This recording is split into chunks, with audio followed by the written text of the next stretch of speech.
이곳에 오신 모든 도립교회 성도님들 환영하고 축복합니다. 오늘 주신 말씀 디모데후서 20장 22절 말씀, 새롭게 빚어지는 하나님의 그릇이라는 제목으로 이 귀한 은혜를 주님께 우리 여기 계신 모든 분과 하나님께 온전히 올려드리길 원합니다. 저기 네모의 꿈이라는 노래가 있습니다.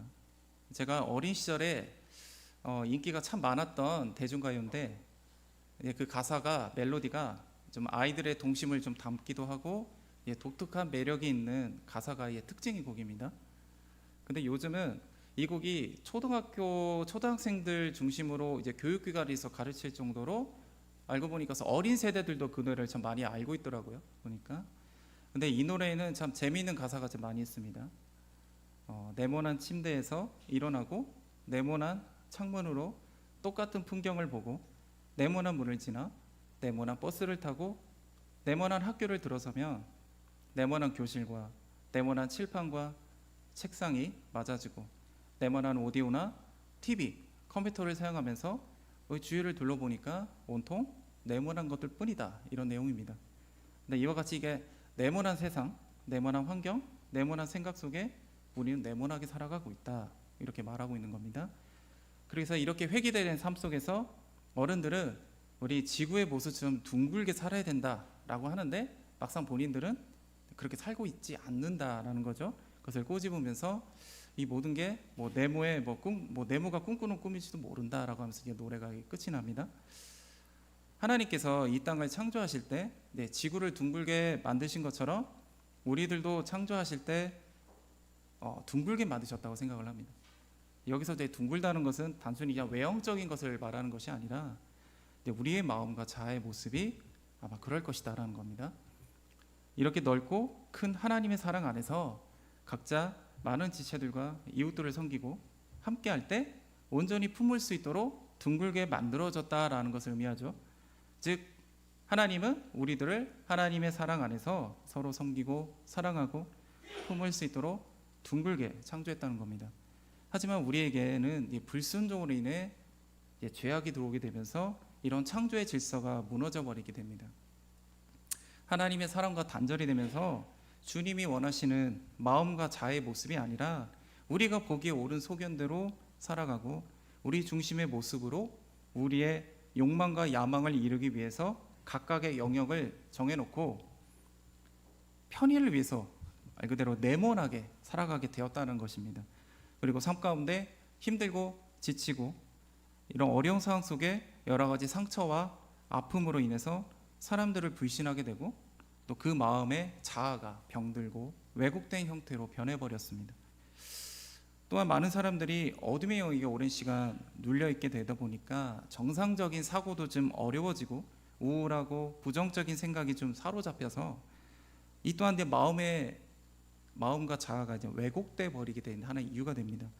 그래서 많은 사람들이 다른 사람 잘 공감을 못하고 이해를 못하는데 쉽게 상처도 주면서 본인도 쉽게 상처를 받는, 말 그대로 네모의 각진 모습이 아니고 그 끝이 매우 뾰족하고 날카로운 날이 막 이렇게 세워져서 이제는 가시 같은 모습으로 되어버려서 이제는 서로 함께하거나 다가갈 때 그 날들이 그 가시가 찔려서 상처가 나고 고통스럽고, 그래서 점점 세상과 단절이 되고 하나님의 본 모습에서 멀어져가는 안타까운 모습으로 변해버리고 만 겁니다. 하지만 우리 하나님은 우리를 위해서 자기 사랑하는 하나뿐인 독생자를 이 땅 가운데 보내시고 그분이 지신 그 고난의 십자가로 인해 우리는 이 사실을 믿고 받아들이면 하나님과 우리 사이에 끊어졌던 그 끝인 하나님의 그 사랑의 통로가 이어지게 되었습니다. 이제는 우리가 하나님의 자녀고 하나님 나라의 백성이고 그 신분이 변화된 겁니다. 그리고 예수님께서 사흘 만에 부활하심으로 그 승리의 삶이, 이제 우리도 그 부활의 승리의 삶이 예배되게 된 겁니다. 그러나 우리는 여전히 연약하고 자기중심적이고 문제투성이라는 거죠. 분명히 예수님의 보혈로 죄사함을 받았고 하나님의 자녀로 백성으로 바뀌는 은혜를 입었는데 하나님의 복을 누리고 진정한 하나님의 자녀고 백성의 삶을 살아가는데 여전히 방해되는 습관, 혈기, 기질, 성품 등 여러 가지 고쳐야 할 것들이 여전히 많이 존재하고 있다는 겁니다. 그래서 주님은 지금 이곳에서 우리 성도님들에게 그것에 대한 변화와 성장을 요구하고 계십니다. 즉 하나님은 기뻐 쓰시는 합당한 그릇으로 새롭게 빚어지기를 원하시는 겁니다. 이것은 그냥 단순히 하나님의 일꾼으로서 세우는 가정만은 아닙니다. 그냥 이것은 하나님이 우리에게 부어주시는 그 사랑과 복을 마음껏 누리길 원하시는데, 우린 여전히 우리 안에 있는 그 네모난 이 가시 같은 것들이 우리 자아가 이것을 방해하고 있다는 겁니다. 주님은 우리를 누구보다 사랑하시고 우리와 함께하길 원하십니다. 아무것도 아닌 우리를 주님께서 선택하셨고 만지셨고 이 땅 가운데 하나님의 자녀가 돼서 그 사랑을 누리고 그 복 가운데 하나님 나라의 백성이 돼서 주님의 통치를 받고 다스림의 은혜를 입게 하십니다. 그리고 아직도 세상에는 어둠 속에 속해 있는 세상의 모든 민족들, 그들에게 예수님의 십자가의 보혈, 그들로 구원하기 위해서 우리를 사용하시길 원하고 또 함께하길 원하시는 것이죠. 그래서 그 과정 속에 우리는 하나님이 누구신지, 예수님이 누구신지, 성령님이 누구신지 깨달아야 하며 그 사랑을 알고 주님과 그 언약을 맺고 믿음으로 훈련을 받아 하나님을 온전히 신뢰하고 믿고 나아가서 하나님의 거룩한 군사로, 백성으로, 자녀로 이제 나아가야 하는 겁니다. 그리고 이 모든 과정, 이 위대하신 하나님 앞에 각자의 뜻과 계획에 맞게 각각 역사하실 것을 보고 계십니다. 우리가 진행하는 것이 아니라 하나님께서 주도하시면서 우리를 고치시고 성장시키시고 변화시키시고 계신다는 것입니다. 그리고 그것을 위해서 우리 삶 가운데 하나님께서는 지진을 일으키시고 바람을 일으키시고 풍랑을 일으키게 하셔서 우리들의 연약함과 문제가 수면 위로 나타나게 하십니다. 즉 여러 가지 고난과 시련 그리고 갈등 등을 통해서 하나님께서는 우리를 고치시고 새롭게 해야 될 왜곡된 심령과 자아를 드러내신다는 겁니다. 우리 도립교회 성도님들은 하나님께서 우리 삶 가운데서 그 관계 가운데 이같이 천지를 흔드는 지진이 있고 우리 삶 가운데 바람이 불고 풍랑이 일어났을 때 이것을 어떻게 바라보고 이겨내고 계십니까? 혹시 이로 인해서 자신이 미처 알지 못했던 별거 아니라고 생각했던 그 자신의 연약했던 그런 문제들, 쓴뿌리들이 혹시 드러나지는 않았습니까? 이와 같은 상황 속에 계속 비슷한 문제로 갈등이 생기거나 반복적으로 혹시 무너지고 낙심이 되고 그러고 있다면 이건 하나님께서 분명히 의도하신 게 있는 겁니다. 그것은 하나님께서 우리의 그 가시 같은 혈기, 연약함, 문제 이것을 다루시길 원하시고 하나님이 온전한 그릇으로 변화시키고 선장시키기 위해서 드러내심을 믿으시길 원합니다. 우리에게는 작고 사소한 갈등부터 이해할 수 없는 참 여러 가지 불편함과 충돌이 일어나서 이로 인해서 곤란하고 힘들고 혹시 괴로움이 생겼다면 그냥 단순히 하나님께 억울합니다 라고 토로하거나 이것 좀 없애주세요 라는 기도에 머물지 마시고 우리는 겸손하게 이것을 주님께 들고 나아가서 나 자신에게 문제는 없는지 그리고 이것을 나타내신 하나님의 의도하심이 무엇인지를 조용히 물어봐야 할 것입니다. 성경에는 하나님께서 우리의 연약함과 문제를 드러내셔서 고치시고 변화시키시고 또 하나님의 온전한 그릇으로 새롭게 빚어지는 인물들이 많이 나옵니다. 대표적으로 저는 요나를 좀 얘기하려고 합니다. 요나는 분명 하나님께서 니느웨로 가서 하나님의 심판을 선포하라고 명령을 내렸는데 지금 요나는 그 말씀에 불순종해서 오히려 그 정반대편인 다시스로 가게 됩니다. 하나님께서 요나를 풍랑을 일으켜 버리셔서 바다에 빠뜨리고 큰 물고기가 그를 삼켜 3일 동안 고충을 겪게 하죠. 그 안에서 요나는 하나님께 본인의 실수를 인정하고 아버지께 감사와 찬송을 올리는데 그 후에 그의 행적을 보면 그가 그렇게 완전히 변화됐다라는 모습은 아닙니다. 왜냐하면 요나는 니느웨가 말 그대로 멸망하길 원했거든요. 왜냐하면 그의 조국의 적국이었습니다. 요나는 하나님의 성품을 알았기 때문에 이 원수와 같은 니느웨 백성들이 혹시 회개하면 하나님이 용서하실 거라는 것을 알았다는 겁니다. 우리식으로 얘기하면 우리가 일제 36년 동안 지배를 당한 것처럼 일본이 하나님께, 아버지께 회개하고 용서를 구하면 주님은 용서하신다는 겁니다. 이거와 비슷한 건데, 결국 니느웨 백성들이 실제로 3일 동안 살아있는 모든 생명들이 금식하면서 하나님께 용서를 구했고, 하나님께서 용서해 주시고 받아주셨습니다. 그래서 아무 일도 일어나지 않은 거죠. 그래서 요나는 그 순간 하나님을 원망하면서 그만 쓰러져 버립니다. 그런데 재밌는 것은 하나님이 또 요나를 위해서 박넝쿨을 좀 보내줘요. 그래서 그 뜨거운 햇빛을 막아주십니다. 그런데 그것은 하나님께서 요나를 가르치기 위한 하나의 방편이었죠. 갑자기 벌레와 뜨거운 동풍이 불러서 박넝쿨이 모두 시들어버린 겁니다. 근데 요나는 이 박넝쿨이 태양을 가려줬기 때문에 이 박넝쿨을 매우 아꼈습니다. 근데 하나님은 이 니느웨가 이스라엘의 적국이지만, 그들은 하나님을 잘 모르지만 그럼에도 하나님은 선하시고 인자하시기 때문에 그들을 매우 아꼈고, 저들이 회개한다면 저들을 용서할 것입니다. 하나님은 요나에게 이방인과 적국마저도 사랑하시는, 그 용서하시는 그 하나님의 성품을 요나에게 가르치길 원했던 것이죠. 그래서 그렇게 새롭게 빚어지기를 원했던 겁니다. 이와 같이 하나님은 우리를 새롭게 하기 위해서 여러 가지 환경과 상황을 통해 우리의 연약함과 고쳐야 할 문제들을 보이실 때가 있습니다. 그런데 문제는 그 과정에서 매우 아프고 고통스럽다는 겁니다. 그래서 대부분 사람들이 그로 인해 생겨난 고통과 아픔이 그냥 없어지기만을 원하고, 혹 충돌이 난 사람이나 아니면 하나님을 원망하면서 불평까지 하죠. 이거는 이제 자기 중심적으로 생각을 하고 상대방을 배려하지 못하고 공감하지 못하는 것에 오는 겁니다.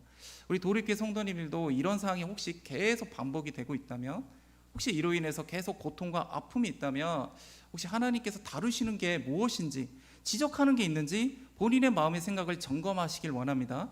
어느 때는 이 과정에서 본인이 이런 사냥이 있고 이런 모습이 있다는 게 놀랄 때가 있는데, 이 모든 것은 하나님이 사랑과 그 축복 가운데 선하게 쓰이도록 새롭게 빚어지기 위한 하나님의 통과점입니다. 우리가 아픈 것을 고치기 위해서는 병든 살을 칼로 째내야 되고 수술을 해야 됩니다. 그리고 그 수술 부위를 실로 꿰매야 되고 붕대를 두르고 보호대를 차고 다시 재발하지 않기 위해서 약을 먹고 계속 늘 조심해야 하는 과정이 있어야 됩니다. 비록 하나님께서 우리를 변화시키려고 우리의 연약함과 문제를 드러내시고 이 과정에서 매우 고통스럽고 힘들지만 이것이 하나님께서 우리를 새롭게 하나님의 온전한 그릇으로 빚으시기를 위한 과정임을 믿으시길 원합니다. 그렇다면 우리 안에 이 가시 같은 연약함, 문제, 우리의 혈기, 우리의 쓴뿌리가 우리 드러났을 때 우리가 이걸 어떻게 함으로 극복하고 변화되어 하나님의 온전한 그릇으로 새롭게 빚어질 수 있을까요? 그것은 먼저 우리 안에 그 드러난 연약함과 문제를 깨달으며 하나님께 의지하고 적극적으로 이 문제를 해결하기 위해서 힘쓰시길 원합니다. 여기 계신 도립교회 성도님들 중에 제가 과거에 경찰 준비했다는 거 알고 계실 분들도 많을 겁니다.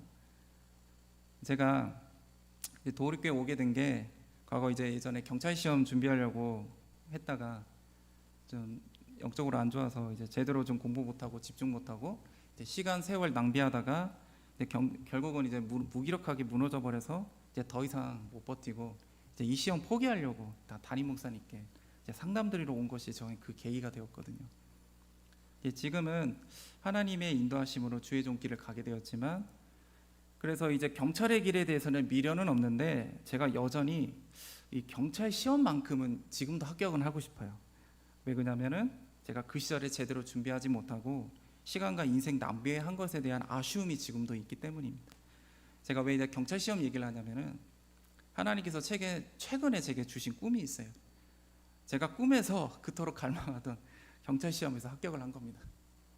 근데 이제 제가 합격한 지 이제 한 달이 됐고, 근데 그 사실을 이제 깜빡하고 있다가 저희 어머니께 어머니 제가 합격을 했습니다라고 이야기하는 내용입니다.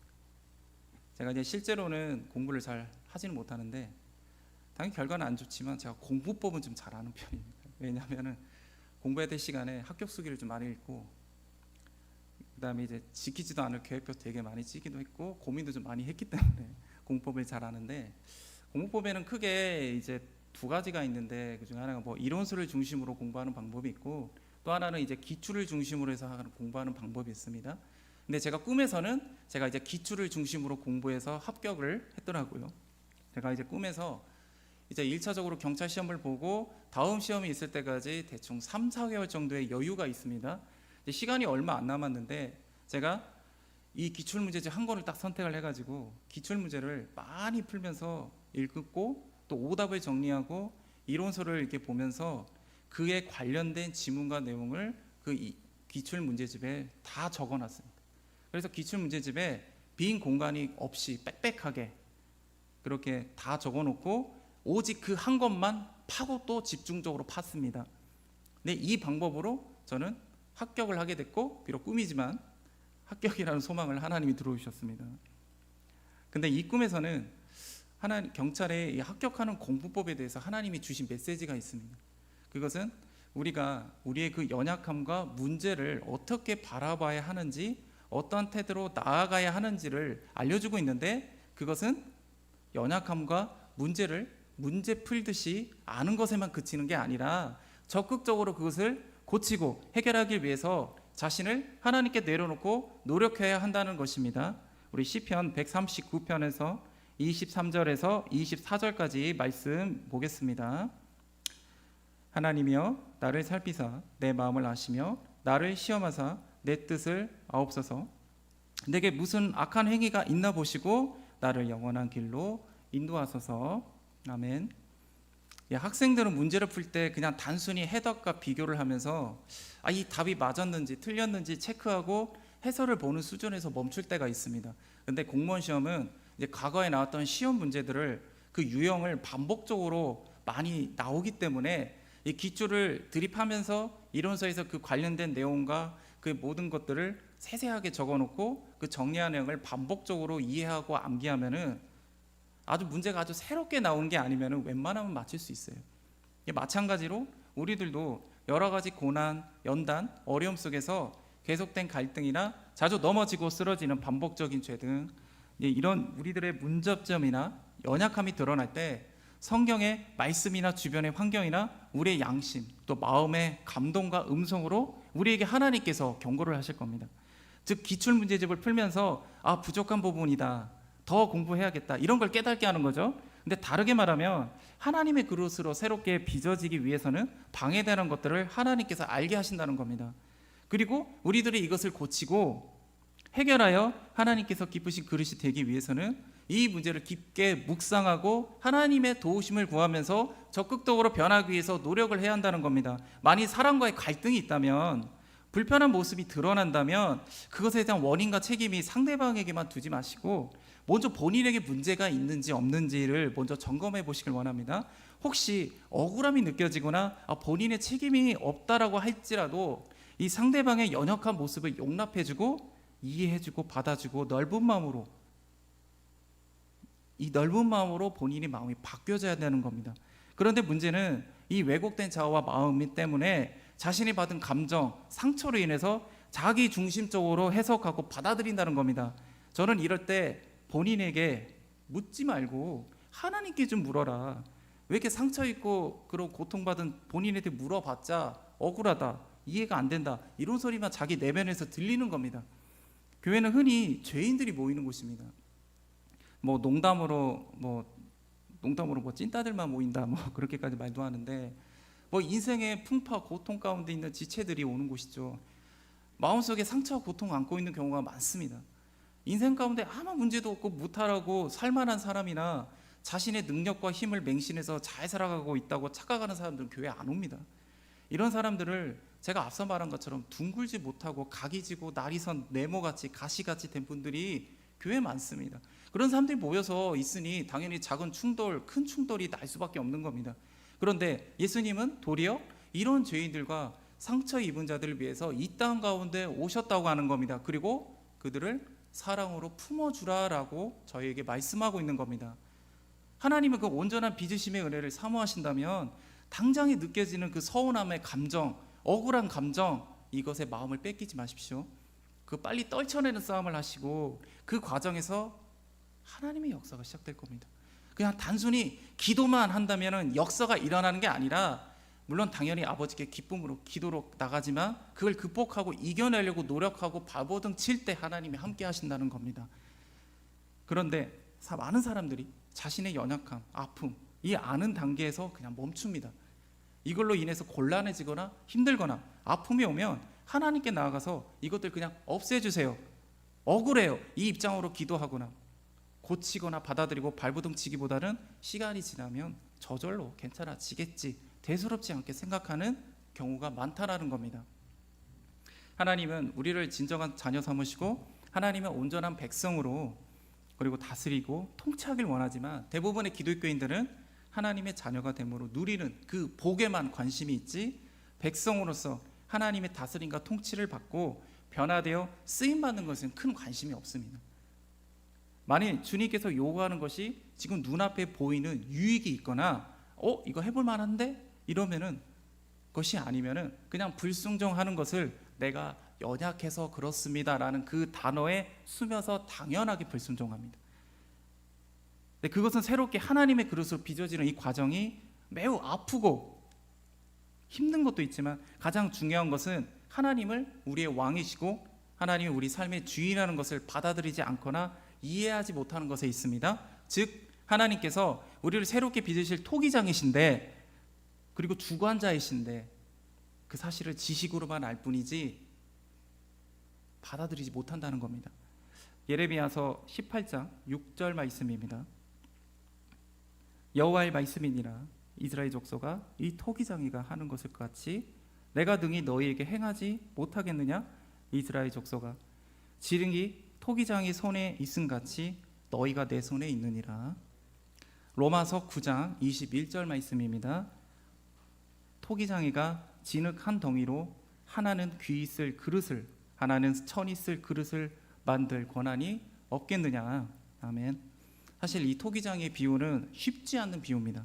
하나님께서 이스라엘 백성에게 그 죄악, 하나님이 선택하신 백성임에도 그 죄악으로 인해서 얼마든지 깨뜨려 버릴 수 있다는 경고의 말씀입니다. 사실 그래서 실제로 북이스라엘도 남유다도 이방 민족에게 포로로 끌려가는 안타까운 상황을 맞이하기도 하였고, 또 로마에 의해서 이스라엘은 멸망하고 전 세계로 뿔뿔이 흩어져서 나라 없이 2000년 동안 서럽게 살기도 했습니다.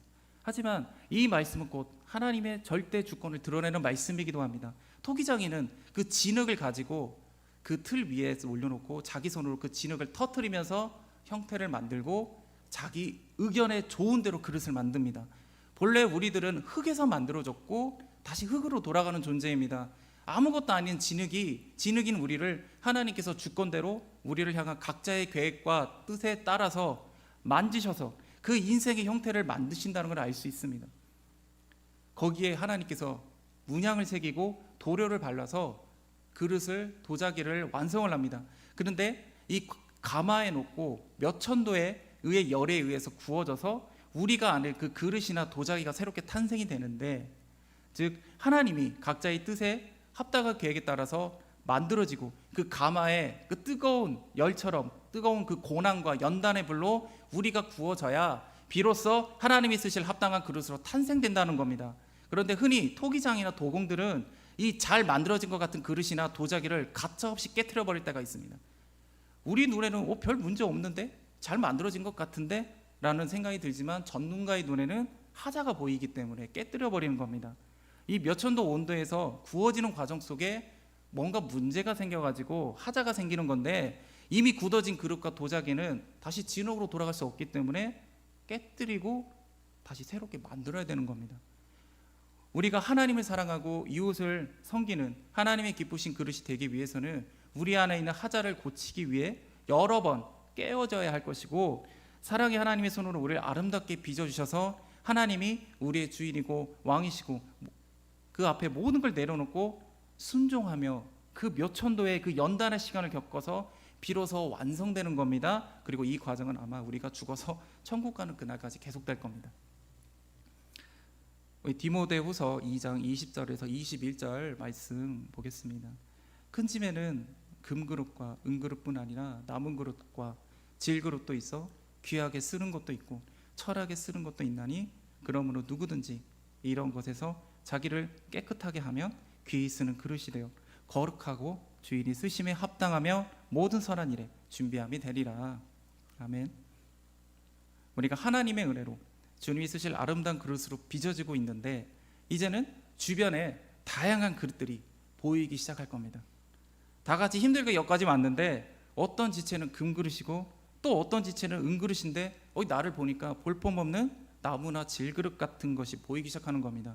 다르게 얘기하면 이 믿음의 실험을 다 같이 하고 있는데 다른 지체는 하나님께서 뭔가 능력도 주시는 것 같고 뭔가 쓰이는 것 같은데 나는 여전히 그대로인 것 같고 뭔가 뒤처진 것 같고 하고 있는 것도 뭐 별거 아닌 것 같은 것이 느껴지기 시작할 겁니다. 즉 남들과 나를 비교하기 시작하는 것이죠.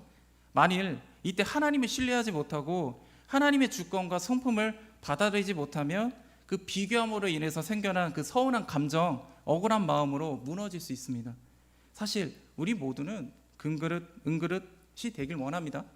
그리고 뭔가 화려하고 능력도 있고 크게 쓰임 받기를 원하지요. 그리고 그것이 꼭 잘못된 것도 아닙니다.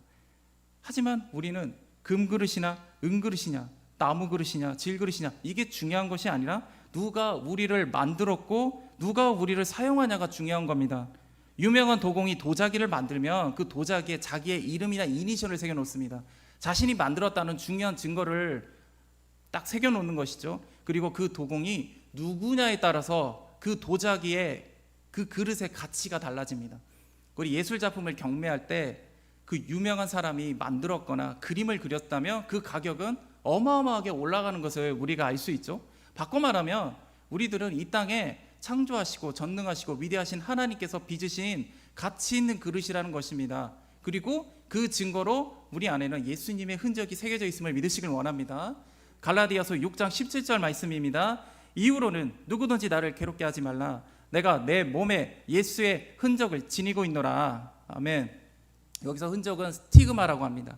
소나 양에게 낙인을 찍어서 소유주를 뜻하는 단어인데 즉 우리들은 하나님이 만드시고 하나님의 것이란 겁니다. 우리 영어로는 이걸 마커라고 하는데 우리가 그 잘 알고 있는 마커스라는 워십 찬양팀이 있죠. 그게 그 마커가 거기서 나온 단어입니다. 즉 뭐냐면 예수님의 흔적이 있는 자리라는 뜻이죠.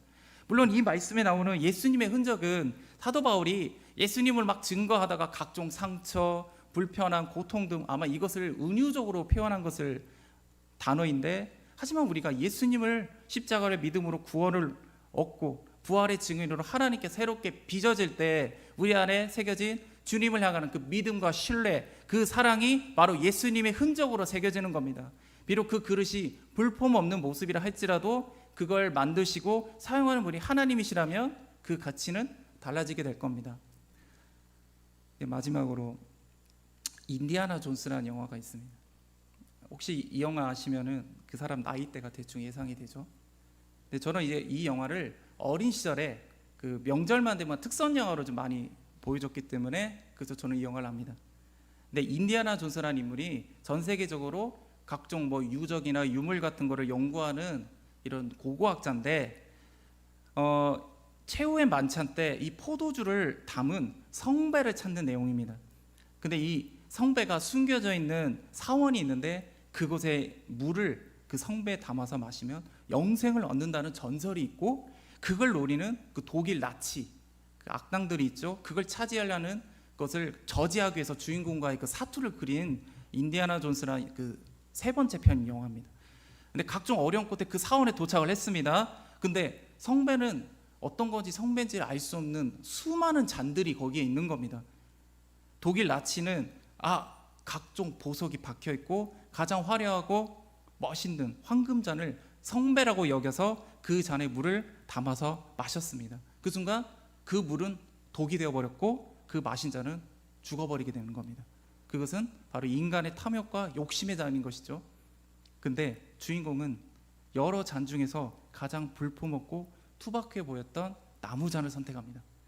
그리고 그곳에 물을 담아서 자기 동료 중에 총상을 입은 죽어가는 동료가 있는데 그 물을 그 상처의 부위에 부었더니 놀랍게도 그 상처가 물로 씻겨나가면서 갑자기 치유가 되는 겁니다. 알고 보니까 그 잔은 예수님이 목수 시절에 만드셨던 나무잔이었던 겁니다. 비록 이 영화는 이제 픽션이지만 가장 화려했던 황금잔보다 볼품없고 투박하지만 예수님이 직접 만드시고 사용한 나무잔이 진정한 성배라는 거죠. 즉 하나님이 기쁘게 빚으신 그릇이라는 겁니다. 우리가 금그릇이든 은그릇이든 질그릇이든 나무그릇이든 주님이 만드시고 주님이 사용하면 생명을 살리는 귀히 쓰이는 거룩한 잔이 되는 겁니다. 그렇기 때문에 남들과 비교하지 마시고 본인의 모습이 불법없어 보이고 능력이 뒤처진다 보인다 할지라도 하나님의 주권 인정하시고 우리의 연약함과 문제를 적극적으로 고치시려고 노력하시고 하나님이 각자 주어진 사명의 계획에 따라서 자신을 내려놓으시길 원합니다. 그래서 예수님을 닮고 하나님을 사랑하고 하나님의 거룩한 기쁘신 그릇으로 빚어져서 하나님의 복을 마음껏 누리고 생명도 살리고 쓰임받는 우리 도우리교회 모든 성도님 되시기를 예수님의 이름으로 축복합니다. 기도하겠습니다.